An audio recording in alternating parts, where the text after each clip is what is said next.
Bonjour, aujourd'hui j'aimerais vous présenter un kit qui représente beaucoup pour moi, qui représente surtout beaucoup de souvenirs alors même que la figurine en question n'est pas ancienne, elle est même relativement récente et réalisée par Mobius Models dont je vous parle souvent ces derniers temps. Et il s'agit d'une figurine au 1/12e de la créature, l'étrange créature du Lagon Noir. Alors, si ça ne vous dit rien, vous n'êtes peut-être pas de ma génération, et vous n'avez peut-être pas connu la dernière séance, qui était une émission proposée sur France 3, FR3 plus exactement, par Eddie Mitchell, et qui, au tout début des années 80, et jusqu'à, je crois, 88, un truc comme ça, avait proposé une émission où, une fois par semaine ou une fois par mois, je ne sais plus, étaient proposées des séances à l'ancienne, comme lui avait pu vivre quand il était plus jeune dans les cinémas en France. Des séances, j'allais dire aussi à l'américaine, avec un premier film, on va dire un entracte, pendant lequel il pouvait y avoir des spectacles, il pouvait y avoir un court-métrage, souvent c'était des courts-métrages d'animation, et sinon les réclames d'époque, pour faire plus vrai encore, et enfin un second film. Et lors de cette émission, je m'en rappellerai toujours puisque j'étais tout jeune à l'époque et surtout j'avais hâte de pouvoir voir ce film, a été proposé, alors que d'habitude c'était des histoires d'aventure, des films de western, voilà, des choix tout à fait sympathiques, mais pas des films de genre. Et tout d'un coup il y a ce film avec une créature, ce film avec un monstre qui est proposé et qui fait la une de tous les journaux parce que FR3 avait décidé avec la dernière séance de proposer le film en 3D, en relief. Et pour ça, il fallait s'acheter des lunettes, ce qu'on appelle anaglyphes. C'est-à-dire que vous avez une des lunettes qui est rouge, l'autre qui est bleue, ça peut être vert aussi, et qui permet à l'œil et au cerveau surtout de différencier les deux images qui sont du coup espacées de la distance qu'il y a exactement entre les deux yeux, puisque pour voir en relief, non seulement il vous faut bien évidemment les deux yeux, mais en plus vous ne voyez pas la même image, vous voyez pas la même chose de l'œil gauche ou de l'œil droit. C'est votre cerveau qui permet de faire la jonction, et c'est ce qui permet d'apprécier les images que vous voyez en relief, de les voir en volume, et d'apprécier une profondeur, une distance. Donc c'était des lunettes qu'il fallait acheter en kiosque, qui étaient livrées en plus avec une espèce de fascicule avec une image en 3D qui permettait de tester les lunettes, et qui pour moi d'ailleurs était assez impressionnante, une image de la créature que l'on voit là en relief, et ça marchait vraiment très bien. J'étais là tout le temps en train de me dire mais comment ils font pour que cette main semble aller vers moi. Donc un très joli dessin et un beau résultat avec ces lunettes. Malheureusement, le résultat n'a pas été à la hauteur des attentes de qui que ce soit, encore moins de moi, puisque alors que j'arrivais enfin à voir un film de monstre du haut de mes 12 ans, puisque c'était en octobre 82, si mes recherches sont bonnes, c'était en octobre 82, j'avais réussi à réunir toute la famille autour de ce film, mon père, ma mère, mon grand-père, ma grand-mère, tout le monde était là, et on attendait qu'une chose, c'était de voir cette dernière séance avec Eddie Mitchell, avec cette créature du Lagon Noir, et malheureusement l'effet relief, en tout cas chez nous, n'a pas fonctionné. Je ne pense pas que ça ait fonctionné chez qui que ce soit. Reste que du coup, ce film est resté dans les légendes, puisque loin de mal prendre l'expérience et de crier au scandale, tout le monde s'est dit bon bah voilà, on a passé un bon moment et c'était rigolo, et rien n'empêchait à l'époque de passer l'image qui était du coup en couleur, avec d'un côté le rouge, de l'autre côté le bleu, de passer ça en noir et blanc et de profiter du film qui de toute façon à l'origine a beau être en relief, est en noir et blanc. Donc pour revenir sur le film lui-même, c'est un film légendaire qui date de 1954, qui a été tourné vraiment en relief. Il y a une excellente émission sur des masques et des maquillages qui existent sur YouTube. Je vous mettrai le lien à la fin de la vidéo qui parle justement de cette aventure en soi qui a été le tournage de ce film. Donc je vous mettrai ça en fin de vidéo. Vous découvrirez une chaîne riche d'enseignements avec des gens qui connaissent bien leur sujet et qui sont des passionnés. Donc à voir. Reste que donc ce film de 1954 était déjà en relief déjà à l'époque, mais est sorti et ressorti avec l'impact et l'intérêt qu'il y avait autour des films en relief. Il a été remasterisé. L'image a été non pas améliorée mais adaptée aux moyens modernes, a été numérisée, et en 2012 le film est sorti en France au cinéma. J'ai eu l'occasion de voir enfin le film en relief tel que j'aurais dû le voir en 1982, donc 30 ans après je redécouvrais le film. Et c'était absolument fabuleux parce que j'avais l'impression que ça avait été tourné la veille. Ça avait beau être en noir et blanc, l'image était parfaite. C'est là que j'ai pu apprécier aussi la qualité énorme du costume, que ce soit pour la créature qui nage ou la créature qui est hors de l'eau. C'est juste littéralement fantastique. Et reste que donc en 2012 le film est sorti et je ne sais pas si grand monde l'a vu, mais moi en tout cas j'ai pu l'apprécier.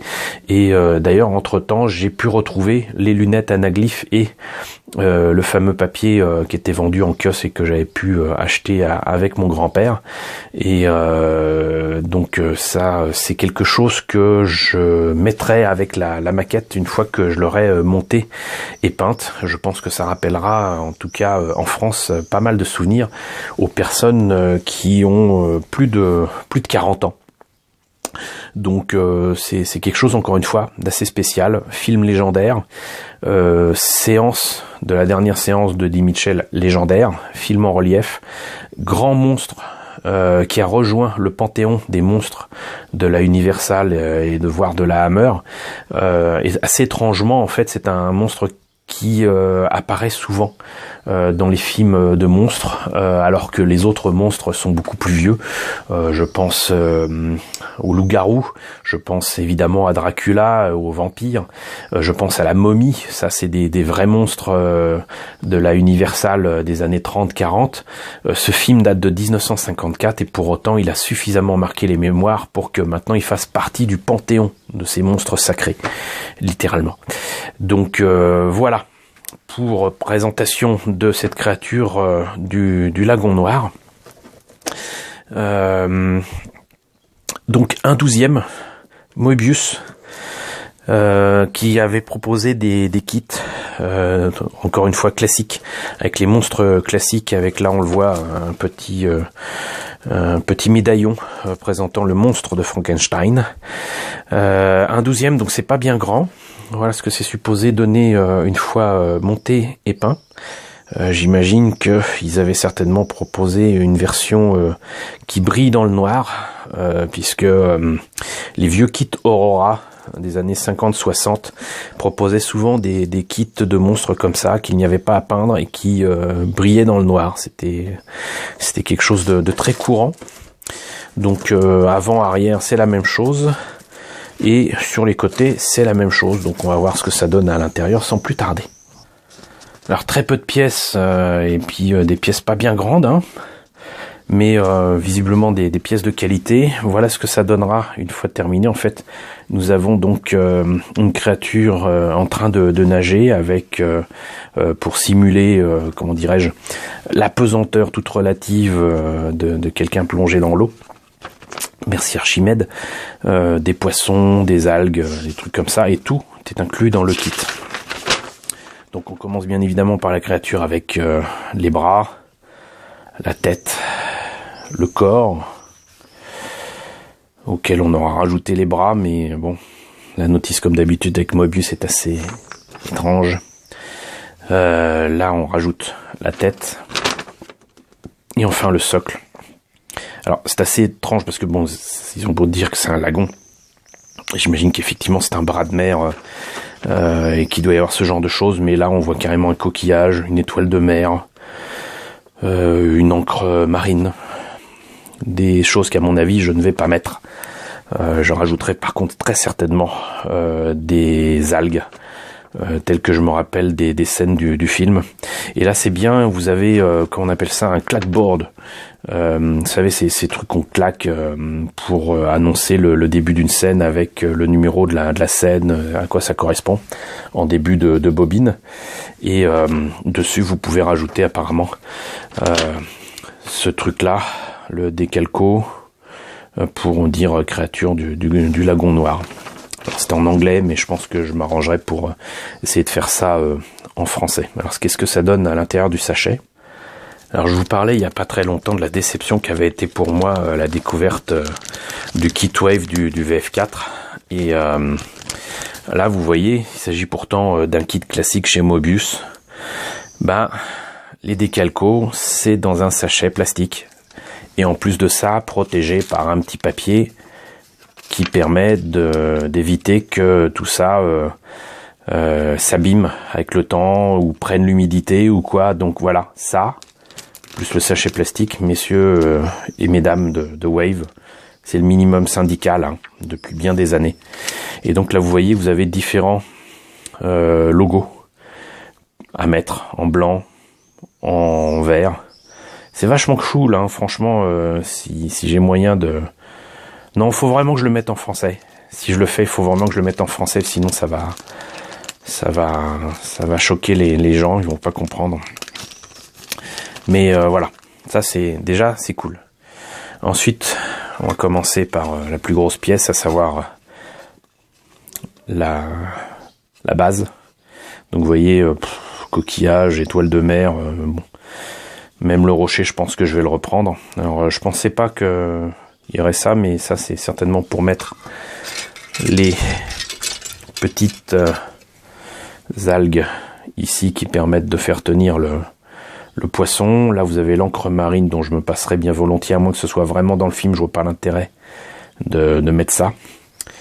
Le panneau qui permettra de mettre le titre. D'ailleurs, je vais peut-être me passer de ça et mettre un autre panneau que j'ai en bois, que j'ai acheté chez Action et qui était quand même vachement chouette. Ici, puisque de toute façon les pièces sont séparées, là vous avez donc le petit poisson. Et ici, vous voyez, donc ça prouve aussi que c'est un kit récent. Ça ne me semble pas être un kit réédité. Parce qu'il existe d'autres kits de cette créature du lagon noir, évidemment. Mais celle-là me semble assez récente. Vous voyez, c'est comme... un truc qui se monte sans colle. Et voilà la tête de la créature, qui est pas mal, qui est vraiment pas mal. Les bras, beau détail. On reconnaît immédiatement la main, qu'on voit aussi dans le dernier film de la momie avec Tom Cruise. Ça fait partie des clins d'œil très appuyés du film de la momie. Et donc là vous avez le corps qui se met là-dessus et donc devrait simuler correctement le fait d'être dans l'eau. Donc voilà, c'était la présentation de la créature du lagon noir. J'espère que pour ceux qui ont vécu 1982 avec cette dernière séance, ça vous aura rappelé des souvenirs. Pour ceux qui ne connaissaient pas, vous en savez un petit peu plus sur la belle histoire du paysage audiovisuel français avant que ça ne dégénère. Et j'espère en tout cas que cette présentation vous aura intéressé pour ce monstre sacré. Et n'hésitez pas à me dire ce qu'il en est dans la section commentaires, si ça vous rappelle des souvenirs ou non. Si vous avez appris des choses, n'hésitez pas à liker, c'est important. N'hésitez pas à partager, c'est encore plus important. N'hésitez pas à vous abonner si c'est pas le cas. Coucou aux nouveaux abonnés qui nous ont rejoints. On est plus de 1360 désormais. C'est super cool. Vraiment merci de nous avoir rejoints et de me suivre régulièrement. Et coucou aux grands anciens. Je l'ai promis, je le fais. Et je vous dis à très très vite pour la présentation, je l'espère, d'autres figurines.